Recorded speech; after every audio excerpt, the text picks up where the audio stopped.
we have in Fast Feast Repeat in the 28-day Fast Start chapter, there are 3 different plans you can kind of choose from that are helping you adapt. You might need to be someone who really eases in and starts slow. I'm not suggesting anyone start with what I'm doing as like day one. You've really got to build up to it. I like to compare it to couch to 5K. If someone wants to go run a 5K, you don't get off the couch on day 1 and run a 5K. You have to build up to it. And so fasting is the same way. We're very much building up our fasting, quote, muscle, right? It's not technically a muscle, but you know what I mean with that analogy. So you're building up to it. And that's what the 28 days is really for. You're learning how to fast clean. There are going to be days where you feel hangry and you have to open your window earlier than you expected. And that's not a fail. That's just part of the process. We're learning to listen to our bodies.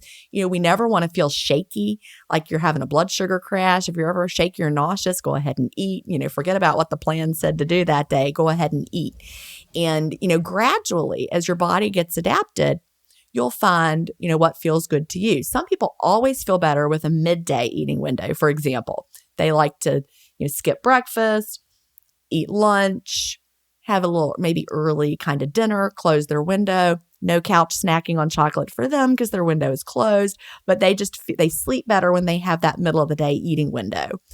I'm not one of those people. I actually sleep better when my window is closer to bedtime. I've tried it all different ways. I wait till afternoon, open my window, eat till I'm satisfied, close my window. But only through experimentation have I learned that. You're not going to learn that in the first 28 days. It's very much a process. And your goal is to think of intermittent fasting as a lifestyle. I interviewed a longevity expert for intermittent fasting stories, Dr. Gil Blander. He has a company now that does some things with biomarkers, but he has studied longevity in general. And he said to me, this was a couple years ago, but he said he believes that one of the most powerful things we can do to increase longevity is intermittent fasting. Just have that piece in there. Understand, why we're doing it.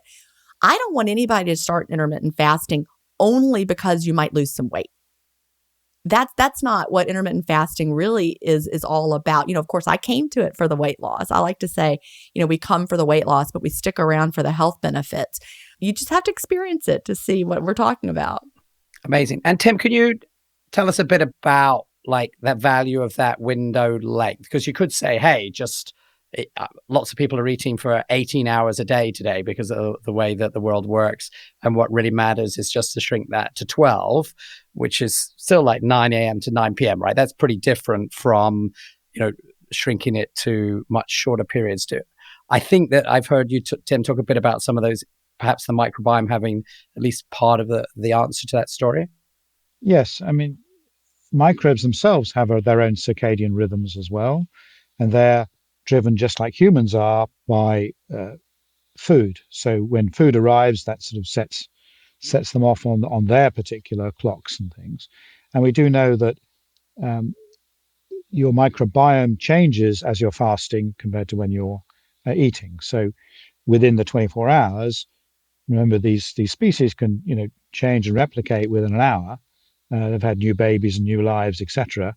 And so what happens when you're fasting is some microbes that don't live off food, but they live off the debris and the lining of the gut mucosa, suddenly come to life. So when suddenly all that snacking's ended and Jonathan's finished his chocolate, thank God, we can move on, and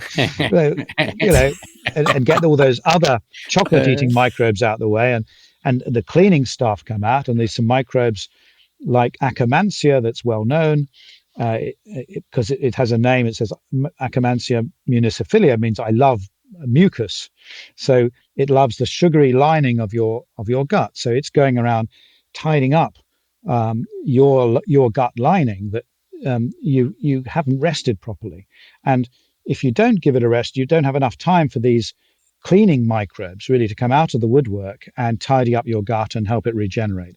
And it also, what's interesting is that these same microbes that have this job are also seen to be crucial in preventing diabetes and obesity. So Akkermansia is one of these microbes that is stimulated when you go on a fast and is now a very trendy novel probiotic for helping your metabolic health and help you lose weight. So I think it's, we're just starting to understand which microbes, fit into these categories, but realizing that you're getting a whole new team come out if you give them enough time to come out of the woodwork, tidy up your gut, do all the repair work, and really you're in much better shape for the next time that chocolate bar comes down.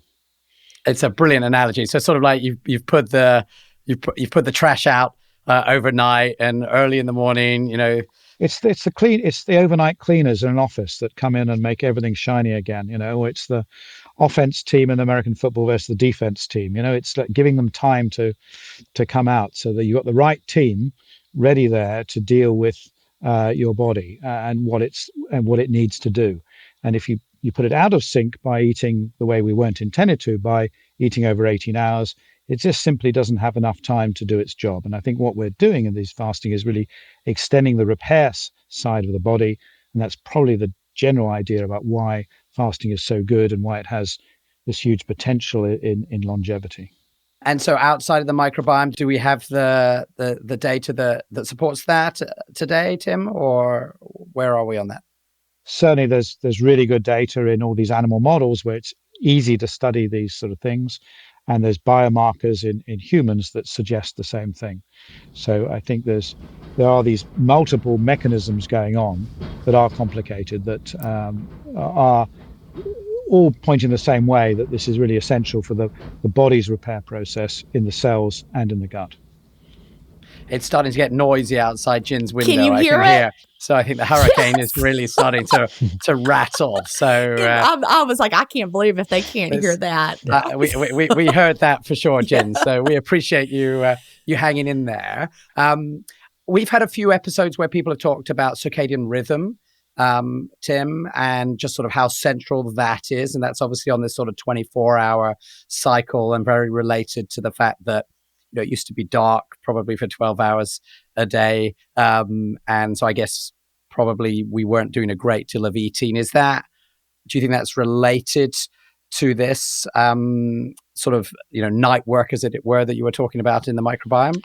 Yes, I think, we've evolved to go in, 12-hour cycles of light and dark, and our eating times were meant to be when we're active, and our body needs to process it in those times. And so by us shifting our eating windows outside that, we're not processing the food as well as we should be. And therefore, what we're trying to do with certainly this time restricted eating, is go back to that hunter-gatherer type of time periods for eating, which coincides when our body is best able to deal with.